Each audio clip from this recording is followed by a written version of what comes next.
ma'rifat chiroqlari.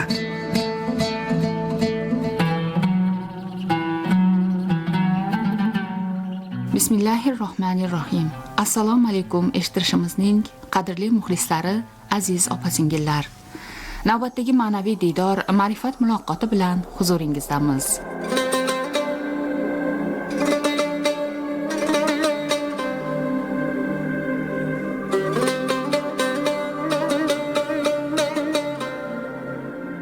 Iymon va e'tiqod inson farzandining eng bebaho ne'mati, qimmatli boyligidir.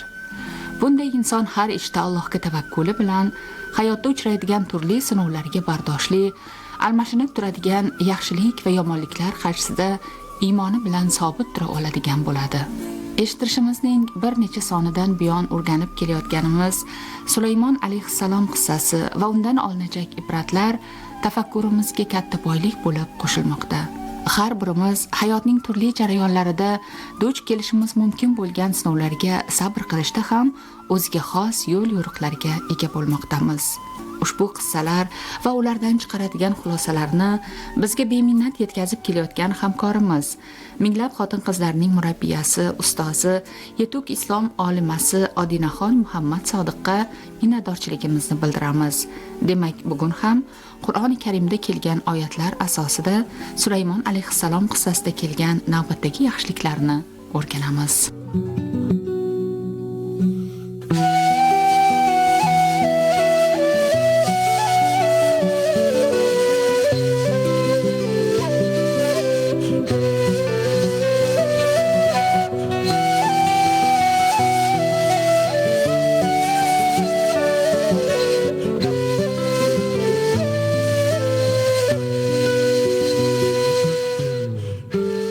Odinaxon xush ko'rdik. Ma'rifat istagan qalblarga sof Qur'oniy qissalar bayonini yetkazmoq uchun o'tgan suhbatimiz davomiyle eshittirishimizni boshlaymiz. Marhamat. Bismillahirrohmanirrohim. Alloh taologa hamd va sano, payg'ambarimiz sollallohu alayhi va sallamga salatu durudlar bo'lsin. Assalomu alaykum va rahmatullohi va barakatuh. Qur'on sevar muxlislar, sizlar bilan bir qancha eshittirishlardan beri Sulaymon alayhissalomning Bilqis bilan bo'lgan voqealari haqida suhbatlashib kelmoqdamiz va sizlar bilan oxirgi suhbatlarimizda mana shu oyat karimalarda vorid bo'lgan ma'lumotlardan xulosalar qilayotgandik, foydalar olayotgan edik. Ana shu foydalardan birini bugungi kunda e'tiboringizga havola qilsak, bu ham bo'lsa ayol kishini vali bo'lishi, bosh bo'lishi, podshoh bo'lishi haqida ekan. Bu mavzuda to'xtalib o'tishimizning sababi Bilqis o'z vaqtida o'zining qavmiga malika bo'lgani, ularga bosh bo'lgani, vali bo'lgani uchundir. Mana shu qissa kelgandan keyin ulamolar bu masalani ham o'rganib chiqib, ayol kishini biror bir yurtga, qavmga, millatga podshoh bo'lishini, bosh bo'lishini hukmini yoritganlar. Bunda payg'ambarimiz sollallohu alayhi va sallamning hadislariga murojaat qilinadi. Imom Buxoriyning sahihlarida keltirilishicha, Abu Bakrdan qilingan rivoyatda Fors millatiga mansub kishilar Kisroning qizini o'zlariga malika qilib olganlarida va bu xabar payg'ambarimiz sollallohu alayhi va sallamga yetganida u zot marhamat qilib, biror bir qavm o'z ishlari uchun ayol kishini vali qilib olar ekanlar, najot topmaydilar deb aytganlar. Mana shu gapdan, ya'ni biror bir qavm o'zlariga bosh qilib, podshoh qilib, malika qilib ayol kishini olishadigan bo'lsa, bu ishni oxiri xayr bilan tugamaslikka dalolat bordir. Ana shu musulmon ummatida qoidada bo'lib qolgan, ya'niki ishlariga ayol kishini bosh qilishmaydi. Ya'niki yurt ishlariga, podshohlik ma'nosida.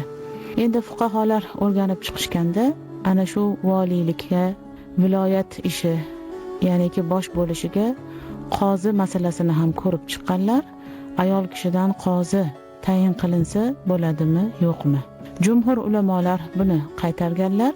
Lekin Hanafiy ulamolari ayol kishini qozilik qilishi mumkin, faqatgina had, ya'niki jinoyatga qoyim qilinadigan jazolarda va qasos, ya'niki biror bir jonga tajovuz qilinganda uni qasosini olish bo'yicha ishlar ayol kishiga qoziligi yuklatilmaydi. Bundan boshqa husumat bormi? Boshqa ishlarda ayol kishining qoziligi joiz deb aytganlar.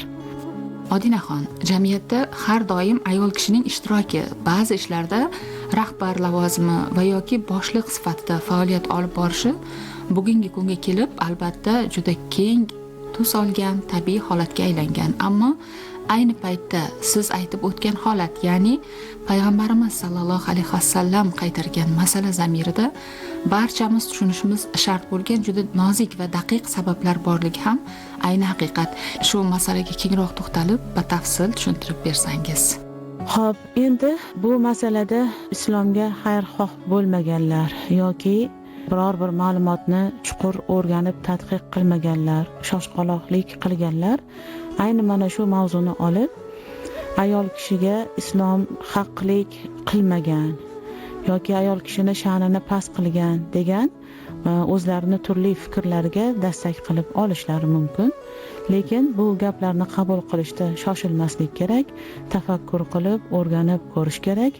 Ayol kishini voliylikdan, podshohlikdan, malikalikdan ozod qilish, haligi bir qiyin masalalarda qozilikdan ozod qilish bu ayol kishini past sanash emas, balki ayol kishini e'zozlash, uni saqlash, avaylab asrashdir. Chunki har bir inson zotiga ma'lum, ayol kishi bilan erkak kishini xilqatini orasida, ruhiyati orasida, kuchi, qudrati orasida farq bo'ladi.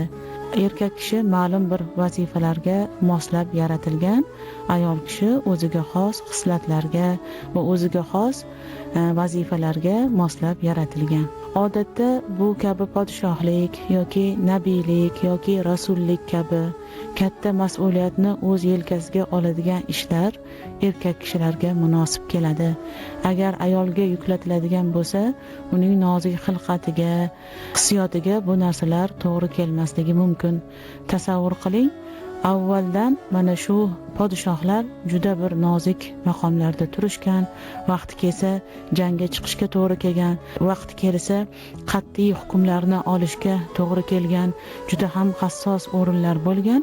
Ayol kishini tabiati bunday qat'iyliklarni, faqatgina aqlga berib ish qilishni, qattiq qo'l bo'lishni, chora tadbirni keskinroq ko'rishni, ya'niki tabiatida singdira olmaydi. Ayol kishi esa latofatli, nazokatli bo'lib, unga boshqa bir vazifalar, mehr berish, oilaga mehr berish, farzandga tarbiya berish, boshqalarga ham xayrixohlik ishlarni qilish, ko'proq o'shnaqa hissiyot bilan yondoshiladigan vazifalar yuklatilgan. Mana shu jihatdan ayol kishini asrash, avaylash, uning nozik yelkalariga toqati ko'tarmaydigan ishlarni yuklamaslik maqsadida uni bunday vazifalardan ozod qilingan. Unga bu narsa yuklatilmagan. Buni biz yaxshi tushunib, ayol kishini pastlatish emas, balki uni yanada yuqori ko'tarib, har bir atrofidagi shaxslar, musulmon ummati qaytanga uni ona o'rnida ko'rib, mehribon o'rnida ko'rib, izzat ikromi bilan muhofaza qilishga chaqiradi. Mana shu bizni bugungi kundagi oladigan birinchi foydamiz. Sulaymon alayhissalom va Malika Bilqis qissasidan bugungi kunda ham olishimiz kerak bo'lgan foydalar bu qissaning qadr va qimmatini yanada oshiradi. Albatta, ushbu qissadagi foydalar nihoyatda qat'iy bir tartib va intizom bilan turgandek taassurot uyg'otadi tinglovchida. Navbatdagi foydalarni ham tinglovchilarimiz e'tiboriga havola qilsangiz. Ikkinchi foyda hadiya masalasi, sovg'a salom masalasi. Bu masalani ham yoritib o'tishimiz kerak ekan. Chunki biz sizlar bilan o'qib o'tgan oyatlarimiz, o'rgangan oyatlarimizda hadiya masalasi bor ekan. U ham bo'lsa Bilqis Sulaymon alayhissalomga hadiya yuborgandagi holat. Bu haqida oyat karimaning ma'nolari tarjimasiga e'tibor qaratadigan bo'lsak, uning elchisi Sulaymonga kelganda u dedi: "Menga mol dunyo ila madad bermoqchimisiz? Bas, Alloh menga bergan narsa sizga bergan narsadan yaxshidir. Ammo sizlar hadiyangiz bilan quvonursiz." Demak, eslab o'tadigan bo'lsak, Sulaymon alayhissalomning maktublari Bilqisga yetib borgandan keyin, Bilqis o'z o'rnida o'zining qavmi bilan mashvarat qilgandan keyin va qavmi ham o'z o'rnida ishni qayta Bilqisga topshirishgandan keyin Bilqis aytdiki, Sulaymonga men hadiya yuboraman, ko'raman qanday tasarruf qilar ekan. Ulamolar, jumladan mufassirlar aytishadiki, Bilqisni hadiya yuborishdan maqsadi, agar Sulaymon alayhissalom haqiqatda nabiy, rasul bo'ladigan bo'lsalar, bu hadiyani qabul qilmaydi. Lekin u oddiy podshoh bo'ladigan bo'lsa, hadiyani qabul qilish ehtimoli bor deb sinash uchun yuborgan ekanligini aytadilar. Endi hadiya yuborganda nima bo'ldi? Hadiya yuborganda Sulaymon alayhissalomning achchiqlari chiqdi. Mana shu dunyoni o'tkinchi narsasi bilan meni chalg'itmoqchimisiz? Sotib olmoqchimisiz? Lekin Alloh bergan narsa, siz berayotgan bu orzu havas o'tkinchi mol dunyodan ko'ra afzal. Alloh menga hidoyatni berdi, Alloh menga risolatni berdi, Alloh menga molu dunyoni, barcha moli mulki, ya'ni insonlarga bosh bo'lishni, hayvonlarga bosh bo'lishni va Allohning hidoyatiga ularni chaqirishni menga berdi. Bu narsalarni aslo siz menga ro'para qilayotgan narsalarga alishmayman degan ma'noda javob berdilar. Endi mana shu oyatlarni o'rganib chiqib, ulamolar yana o'zaro izlanish qilishadiki, demak hadiya olishning hukmi qanaqa? Chunki bu o'rganilgan oyatlarda hadiya mazammatli ma'noda kelyapti yoki bo'lmasa taqdim qilingan hadiyani Sulaymon alayhissalom rad qilyaptilar. Lekin bir qancha o'rinda payg'ambarimiz sollallohu alayhi vasallam hadiya to'g'risida va hadiyalashish to'g'risida yaxshi gaplarni aytganlar. Shu bilan bir qatorda o'zlari ham boshqa bir dinga mansublardan, boshqa millatga mansublardan hadiyalarni qabul qilib olganlar. Mana shularni ba'zilariga ishora qilib o'tsak, misol uchun payg'ambarimiz sollallohu alayhi vasallam hech bir muslima ayol qo'shni muslima ayolni bergan narsasini garchi u tuyoq bo'lsa ham haqir ko'rmasin deb aytadilar. Shuningdek, o'zaro hadiyalashing, muhabbatli bo'lursiz deb aytganlar. O'zlari ham hadiya kelsa qabul qilardilar, sadaqa kelsa qabul qilmas edilar va hadiyaga mukofot o'laroq hadiya qilib o'zlari ham javob qaytarar edilar. Bu haqida bir qancha rivoyatlar kelgan. Shuningdek, o'zlari sallallohu alayhi vasallam Muqavqisga da'vat yuborgan paytlarda Muqavqis, ya'ni Misrning podshohi, u zot sallallohu alayhi vasallamga hadiyalar yuborgan, ulov yuborgan, Moriya onamizni Qibtiyani yuborgan. Payg'ambarimiz sollallohu alayhi vasallam bularni qabul qilib o'zlari uchun ishlatganlar. Moriya onamizdan o'g'il ko'rganlar, yuborgan ulovini ham minganlar. Odinaxon, payg'ambarimiz sallallohu alayhi vasallamning hayotlarida ham u zotga juda ko'p mamlakatlardan hadiyalar yuborilgani ma'lum. Ular hadiyani qanday qabul qilganlari, munosabatlari kimdan yoki kimlar tomonidan yuborilganiga ko'ra farq etishlari haqida kelgan rivoyat va hadislarga ham to'xtalib o'tsangiz. Endi yana bir rivoyat keladi. Payg'ambarimiz sollallohu alayhi vasallamga Iyod ibn Humor degan kishi hadiya taqdim qilganda so'raydilar u zot, sen islomga kirdingmi deydilar. U islomga kirmaganini aytadilar. Shunda aytadilarki, javoban mushriklarni narsasiga mening ehtiyojim yo'q deb hadiyasini qabul qilmaydilar. Endi bu rivoyatlar qarama-qarshi kelib qolyapti. Payg'ambarimiz sollallohu alayhi vasallamni olgan joylari, olishga targ'ib qilgan joylari, shu bilan birga rad qilgan joylari ham bor. Bularni qanday qilib muvofiqlashtiramiz deyiladigan bo'lsa, ulamolar chiroyli xulosa qilib berishadi. Agar hadiya pora maqsadida bo'ladigan bo'lsa, shaxsiy manfaatlar maqsadida bo'ladigan bo'lsa, Alloh taoloni kalimasi oliy bo'lishga yo'lni to'sib qo'yadigan bo'lsa, manfaatni ko'zlab qiladigan bo'lsa, haqni berkitish, tilni haqqa ishlatishdan qaytarish maqsadlarida bo'ladigan bo'lsa, albatta bu joiz emas. Ya'niki islomni sha'nini past qilib qo'yadigan bo'lsa, bu joiz bo'lmaydi. Bunga xuddi mana shu Sulaymon alayhissalomning holatlari misol bo'ladi. Sulaymon alayhissalom ularni haqqa chaqirgan edilar, botilga ibodat qilishdan ko'ra haqqa yuzlanishga chorlagan edilar. Lekin buni yo'lida o'z manfaatlarini ko'zlab hadya bilan u zotni chalg'itmoqchi bo'lishdi. Shu sababdan achchiqlari chiqib, men hargiz haqni tark qilmayman, sizlarni botilingizni qabul qilmayman dedilar.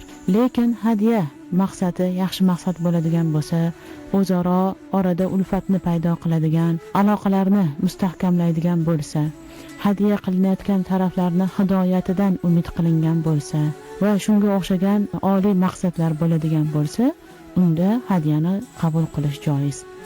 Albatta, musulmon inson uchun omonat umrini dinimizga muvofiq poklik va go'zal axloq bilan, yaxshiliklar bilan o'tkazish nihoyatda katta muvaffaqiyatdir. Bu boradagi ta'limingiz, Qur'oniy ilm darsi uchun Odinaxon sizga yana bir bor tashakkur, salomat bo'ling. Alloh taolo mana shu foydalarni o'zimizga olishimiz, undan unumli foydalanishimizni siz-u bizga nasib aylasin. Va sallallohu ala xayri xalqihi Muhammad va ala alihi va sahbihi ajma'in.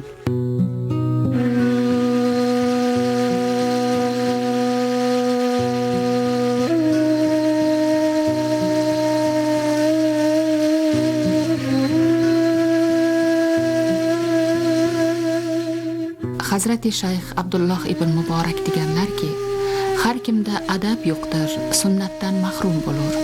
Har kimki sunnatni tutmasa, farzlardan mahrum bo'lur. Har kimki farzlarni bajarmasa, ma'rifatdan mahrum bo'lur. Har kimki ma'rifatdan mahrum bo'lsa, tavhiddan mahrum bo'lur. Har kimki tavhiddan mahrum bo'lsa, kofir bo'lur. Haq ma'rifati, islom axloqi, insoniy odob hech birimizni tark etmasin.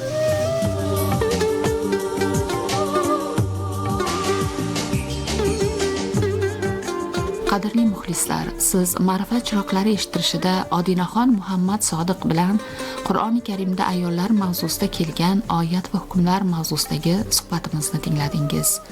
Ushbu suhbatda Sulaymon alayhissalom va Malika Bilqis qissasida zikr qilingan ibrat va foydalar mavzusi yoritildi va e'tiboringizga muqaddas dinimiz islom tarixidan hadislar rivoyat qilindi. Bu borada payg'ambarimiz sallallohu alayhi vasallam tutgan yo'llar hikoya qilindi.